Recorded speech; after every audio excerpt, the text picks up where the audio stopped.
Sync by Omega is a Windows-compatible device configuration and management software platform for compatible Omega smart devices. In this video series, we will cover Sync installation, smart device discovery, input configuration, alarm settings, output configuration, device settings, and capturing data. So let's get started. Part 1. Sync installation. If you haven't already downloaded and installed Sync, we've provided a link in the description, or you can go to omega.com and in the search bar type in Sync software, and that will bring you to the Sync product page where you can download it from there. Once Sync is downloaded and the zip file expanded, click the Sync installer file and follow the prompts. Once Sync is installed, a shortcut icon will appear on your desktop. You can click that to launch Sync. Part 2. Smart device discovery. When you launch Sync for the first time, you'll be greeted by this rather blank-looking screen. But as soon as you connect a smart device to a USB port on your PC, Sync will auto-detect it, and the Configure Device window will be populated. Your window may appear differently depending on which device you're connecting. If Sync does not detect your device, click this big plus sign in the upper left corner of the screen. That's the Add Device button, which will open the Add Device wizard. First, it'll tell you to make sure your device is connected. It is, so I'll click Next. Then select the device family. We're connecting a smart probe, so I'll click End Device/probe. Then click Next. Then select the communication interface. We're connecting via USB to COM port 9. Then click Finish. And there's our device in the list of devices on the upper left. For each connected device, the assigned name and the product name will be displayed here. For this video, we're using an OmegaLink SP003 Smart Temperature, Humidity, and Barometric Pressure Sensor. Just to the right of the Add Device button is the Delete Device button, and next to that is the System Settings button, where we can customize our device's behaviors, display units, and COM ports. Next to that is the Reconnect button, and then the Auto Scan Device Settings button, where you can add or remove devices from the list of devices that you wish Sync to auto-scan for. Below the list of devices is the Device Attributes list, showing device ID, core and firmware versions, manufacturer and calibration date, operating hours, COM port IP address, as well as voltage and operating temperature. All the metadata needed to trace where your measurements came from and what was the overall health of the sensor at the time of measurement. Part 3. Input configuration. The configuration of connected devices takes place in the configuration panel here to the right of the screen. And since we're already in the Inputs tab, let's start here with the Type dropdown. The Type dropdown allows you to choose the mix of sensor types that you want to use. Since our device measures temperature, humidity, barometric pressure, and digital I/O, we've got a mix of T, H, B, and DIO.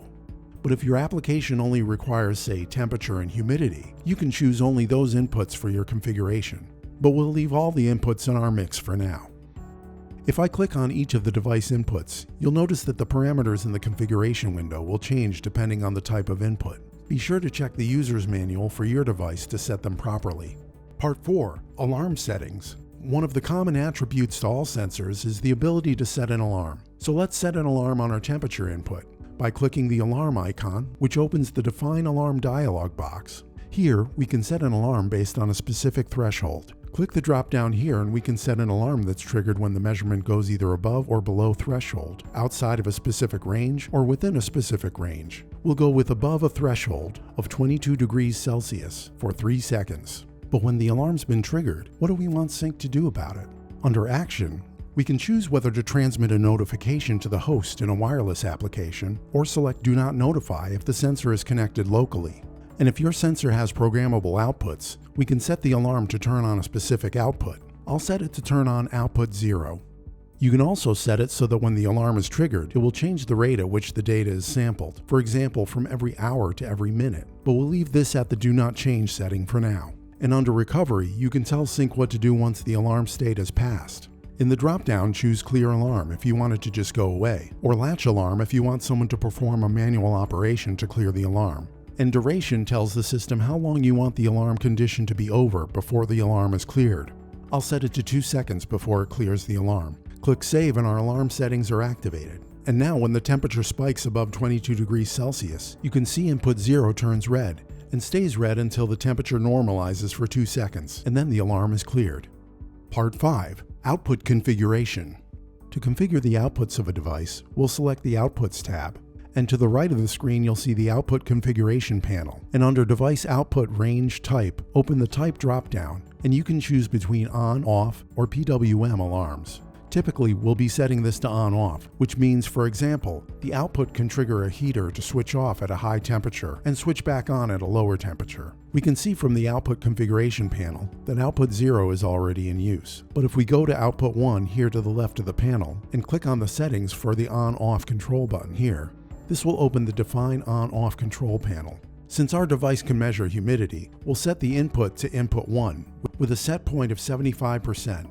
And we'll leave the control actions at reverse, meaning the output will be on until the humidity hits 75%, and we'll leave the deadband at 0, and click Save. Now you'll notice at the bottom right of the screen, output 1 is on, and when the humidity passes 75%, output 1 switches off.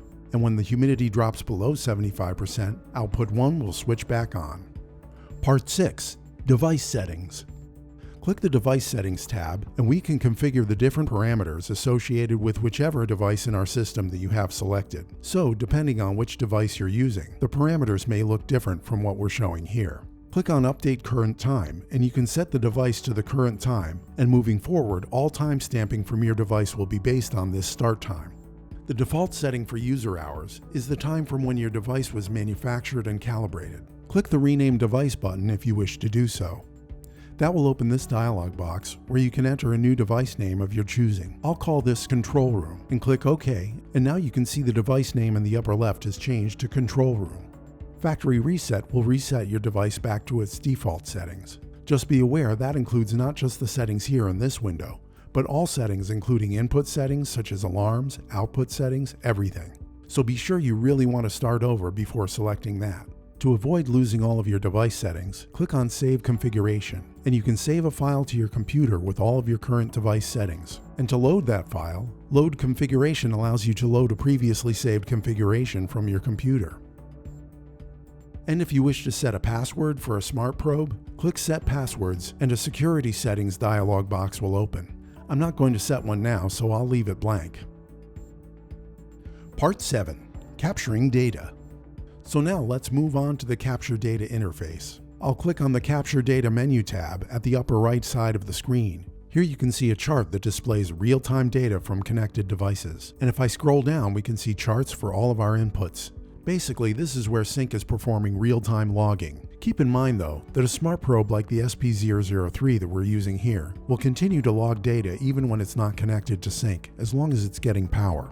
So let's just say our smart probe lost communication for a period of time. Using Sync, we can extract that missing data from the sensor's built-in memory. Once I click the Extract Data button, these data extraction tabs will appear, where we can choose All Data, or a range of data, Clear Log Data, or Cancel. I'll choose Extract All Data. And now we're looking at data from the memory of our smart probe, instead of real-time data. We can also take that data and save it to a CSV file by clicking the little floppy disk icon here. And clicking this red box here brings us back to our live real-time logging chart. So there you have it. We've covered the key features of Sync software. If you want to find out more about how Sync can help you with your application, contact one of our engineering experts at omega.com.